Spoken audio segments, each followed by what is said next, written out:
Talk number 201. The Parsi ladies asked for an illustration to explain why the self, though ever present and most intimate, is not being realized. Maharshi cited the stories of 1. The story of the necklace on the neck itself not being detected. 2. Dasama of the 10 fools who counted only 9, each of them omitting to count himself. 3. The lion's cub brought up in a herd of goats. 4. Karna not knowing his real parentage. And 5. The king's son brought up in a low-class family. They further asked for Maharshi's opinion of Sri Aurobindo's yoga and his claim to have probed beyond the experiences of the Vedic rishis and the mother's opinion of the fitness of her disciples to begin with the realization of the Upanishadic rishis. Maharshi, Aurobindo advises complete surrender. Let us do that first and await results, and discuss further, if need be, afterwards and not now. There is no use discussing transcendental experiences by those whose limitations are not divested. Learn what surrender is. It is to merge in the source of the ego. The ego is surrendered to the self.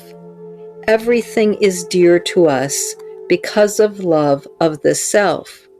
The self is that to which we surrender our ego, and let the supreme power, that is the self, do what it pleases.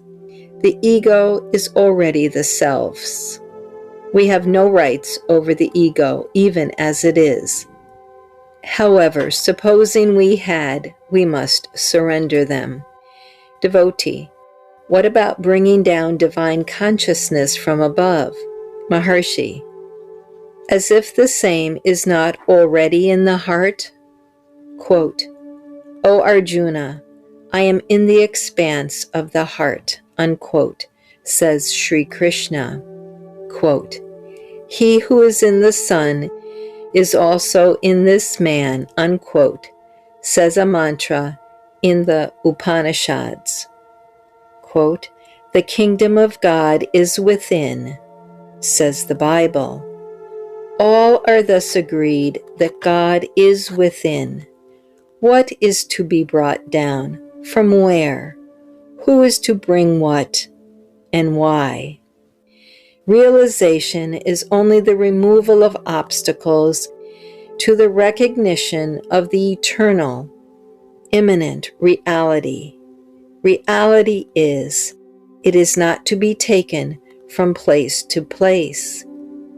Devotee, what about Aurobindo's claim to start from self-realization and develop further? Maharshi, let us first realize and then see. Then Maharshi began to speak of similar theories. The Vishishta Advaitins say that the self is first realized, and the realized individual soul is surrendered to the universal soul. Only then is it complete. The part is given up to the whole. That is liberation and sayugya union. Simple self-realization stops at isolating the pure self, says Vishishta Advaita. The Siddhas say that the one who leaves his body behind as a corpse cannot attain mukti. They are reborn. Only those whose bodies dissolve in space, in light, or away from sight attain liberation. The Advaitins of Shankara's school stop short at self-realization, and this is not the end, the Siddhas say.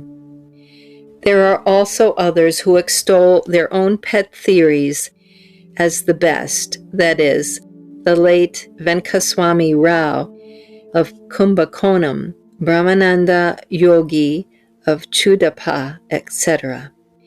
The fact is, there is reality. It is not affected by any discussions. Let us abide as reality and not engage in futile discussions as to its nature, etc.